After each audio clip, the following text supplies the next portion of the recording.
আর খেজুরের কি অবস্থা?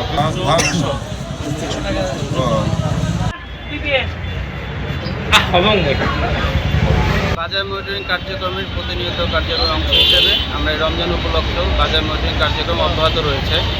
আমরা দেখছি নিত্যপণ্যের দামের কোনো ঊর্ধ্বগতি হচ্ছে কিনা এবং তাদের যে ক্রয় মূল্য এবং বিক্রয় মূল্যে কোনো অসামঞ্জস্যতা আছে কিনা, পাশাপাশি মূল্য তালিকা প্রদর্শন করছে কিনা, ভোক্তারা কোনোভাবেই প্রতারিত হচ্ছেন কিনা আমরা সেই বিষয়টিও লক্ষ্য রাখছি। সেই বাজার মনিটরিং অংশ হিসেবে আজকেও আমাদের কার্যক্রম পরিচালিত হয়েছে। আমি এখানে প্রায় অধিকাংশ দোকানে পর্যবেক্ষণ করেছি। আমাদের কাছে দুটি দোকানের মূল্য তালিকা অসামঞ্জস্য মনে হয়েছে। আমরা তাদেরকে ভোক্তা অধিকার সংরক্ষণ আইনের ৮টি ধারা অনুসারে জরিমানা করা হয়েছে মোবাইল কোর্টের আওতায়। আমরা তাদেরকে সতর্ক করেছি এবং যে দোকানদার এবং যা ব্যবসায়ী আছে তারা সবাই এ ব্যাপারে আন্তরিক। সানশাইন আটা ময়দা সুজি ভালোবাসায় তৈরি, এবং তারাও বলেছে তারা দাম বৃদ্ধি করবে না রমজান উপলক্ষে।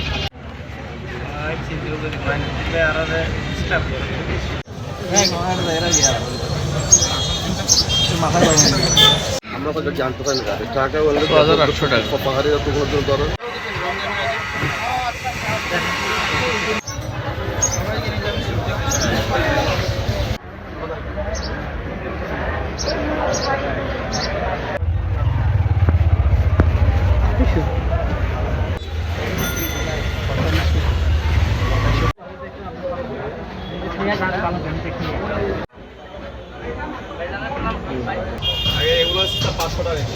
সবচেয়ে কমটা কত?